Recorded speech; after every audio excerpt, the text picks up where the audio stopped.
तो साक्षात व्यास जी ने रचना किया है। जी जी। दुर्गा सप्तशती एक पुस्तक है, शायद कि आपने पढ़ा हो। तो दुर्गा सप्तशती में 13 अध्याय हैं और 13वें अध्याय में माता कामाख्या का ही वर्णन है। साथियों नमस्कार, मैं रामकृष्ण पांडे और आप देख रहे हैं आर इंडिया न्यूज। साथियों, हम खड़े हैं अयोध्या जिले के सुनबा ग्राम पंचायत में। ये रुदौली विधानसभा क्षेत्र है। आपको दिखाएंगे, ये गोमती की तलहटी है और ये जिला 2 नदियों से सिंचित है। हम बात करेंगे, आपको कामाख्या मंदिर पर ले चलेंगे, जोड़ेंगे कामाख्या मंदिर का इतिहास क्या है और किस लिए प्रसिद्ध है ये, इस पर हम चर्चा करेंगे। नदी है, इसी नदी से बिल्कुल 200 मीटर दूर ये मंदिर है। पूरी नवरात्र यहाँ मेला लगा रहता है और सोमवार शुक्रवार अक्सर यहाँ लोगों की भीड़ जमा रहती है। लेकिन इसका वास्तविक इतिहास क्या है, इस पर हम मंदिर पहुंचेंगे और जो यहाँ के आचार्य हैं, जो पुजारी हैं, हम उनसे चर्चा करेंगे। साथियों, ये मैं मंदिर के परिसर में खड़ा हूँ और दिखाऊंगा कि ये यज्ञशाला है और सामने बाबा अक्षयवरनाथ जी हैं, जिनकी प्रतिमा पर लोग कहीं न कहीं प्रसाद भी चढ़ाते हैं और अपने मनोकामना के लिए माथा टेकते हैं। आपका शुभ नाम जानना चाहेंगे? मेरा नाम इंद्रेश कौशिक, माँ कामाख्या धाम का पुजारी। माँ कामाख्या धाम के आप पुजारी हैं। मैं इनका इतिहास जानना चाहता हूँ, क्योंकि माता जी का इतिहास, कामाख्या देवी कहते हैं कि असम में काफी विख्यात है और वो शक्ति पीठों में से है। यहाँ कोई प्रतिमा नहीं है। लोग कहते हैं कि जहाँ हमारे पौराणिक स्थल है वहाँ प्रतिमा होती है, लेकिन यहाँ प्रतिमा नहीं। मैं इसका इतिहास जानना चाहूंगा। यदि हम माता जी के इतिहास के विषय में चर्चा करें, माता जी के इतिहास को जानने की बात करें, तो साक्षात व्यास जी ने रचना किया है। दुर्गा सप्तशती एक पुस्तक है, शायद कि आपने पढ़ा हो। तो दुर्गा सप्तशती में 13 अध्याय हैं और 13वें अध्याय में माता कामाख्या का ही वर्णन है। उसमें एक श्लोक आता है महाराजा सूरत का, समाधि वैश्य का, महर्षि मेधा मुनि का और माता दुर्गा का। यहाँ पर जो मूर्ति नहीं है उसका एक ही कारण है कि 2 पीठ होती है, एक शक्ति पीठ, एक सिद्ध पीठ। शक्ति पीठ वो है जहां पर माता सती का कटा हुआ अंग गिरा था। अस कही योग अगिन तनुजारा भयो सकल मखाहाकारा।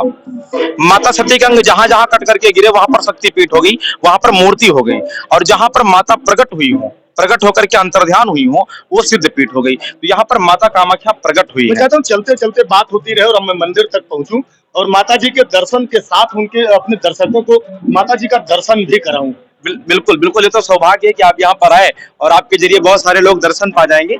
यहाँ पर मूर्ति ना होने का एक ही कारण है, यहाँ पर माता प्रकट हुई हैं। अभी हम लोग जहाँ से आ रहे हैं अक्षयवरनाथ बाबा के यहाँ से, उनका नाम समाधि वैश्य है।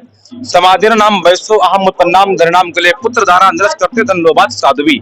उनका नाम समाधि वैश्य था। पहले धन के लोभ में घर वालों ने उनको बाहर निकाल दिया, तो घर से बाहर निकल करके वो जंगल की तरफ गए। विचार किया कि जंगल चल करके तपस्या करता हूँ। तो जंगल में जा रहे थे तो रास्ते में मेधा मुनि ने उन्होंने उनको सद्मार्ग बताया, ज्ञान बताया कि आप केवल तपस्या करिए, शक्ति की तपस्या आप करिए। तो समाधि वैश्य ने तप किया और माता जी प्रकट हुई और प्रकट होकर के उनको वरदान दिया।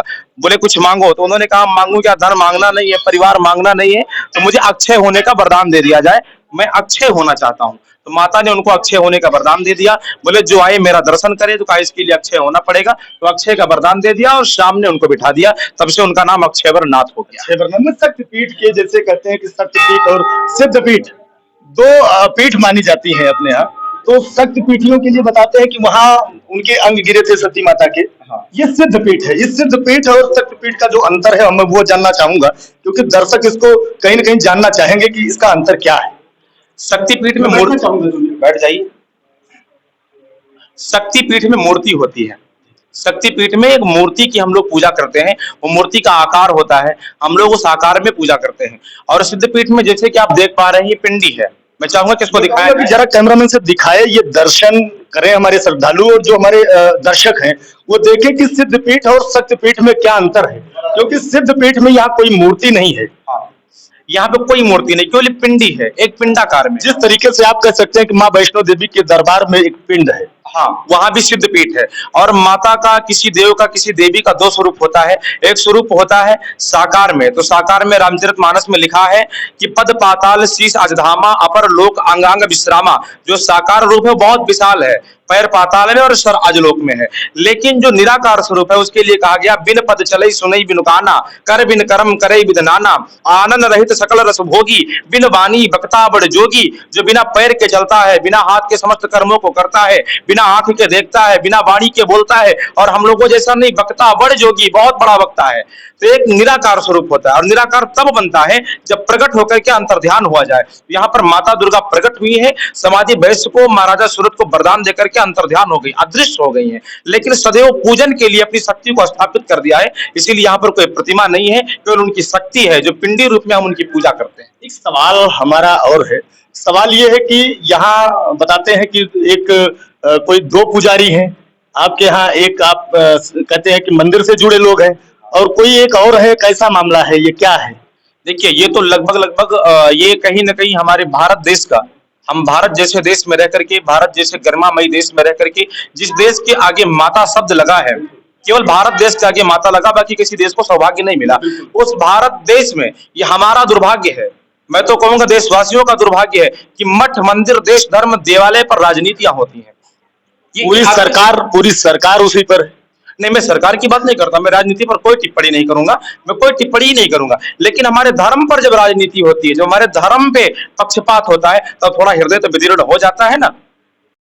हम इस पर नहीं जाना चाहेंगे क्योंकि ये राजनीतिक मंच नहीं है। मैं चाहूंगा उसका मंच नहीं, लेकिन आपका क्वेश्चन हुआ, आपका प्रश्न हुआ, तो मैं उसको सॉल्व करने का प्रयास करूंगा। आपने जो कहा कि दो पुजारी हैं, कोई भी परिवार होता है, आपको एक कहानी बता दूं, एक 30 सेकंड का।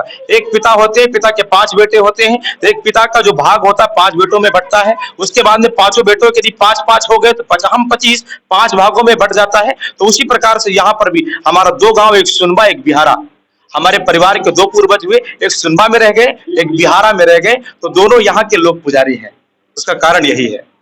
तो आपने पूरी कहानी देखा और पूरी जो यहाँ की जो एक इतिहास है उसके बारे में मैंने आपको अवगत कराया।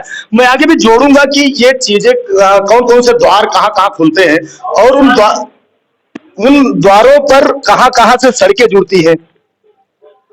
ये बाहर आएंगे तो देखेंगे, ये बाहर निकलने का एक ही दरवाजा है। हाँ, बाहर निकलने का ये प्रवेश मार्ग है, और ये मुख्य दरवाजा किधर माना जाता है? अब मुख्य दरवाजा ये है, इसको कहते हैं प्रवेश द्वार। प्रवेश द्वार, हाँ, जो हम लोग आकर के उत्तर दिशा से दक्षिण दिशा की ओर चढ़ते हैं वो प्रवेश द्वार है, और उसके बाद में पश्चिम से पूरब की ओर उतरते हैं, अक्षयवरनाथ का दर्शन करते हुए गिसाला की ओर बढ़ जाते हैं, वो निकलने का मार्ग।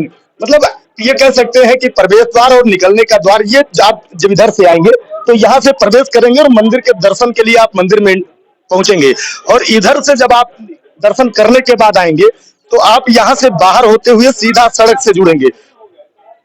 तो मैं आपको ये बताना चाहूंगा कि जब भी यहाँ दर्शन के लिए आए तो कहीं न कहीं आपको ये पीछे वाले रास्ते से जो बगल का मुख्य द्वार है वहां से आना पड़ेगा।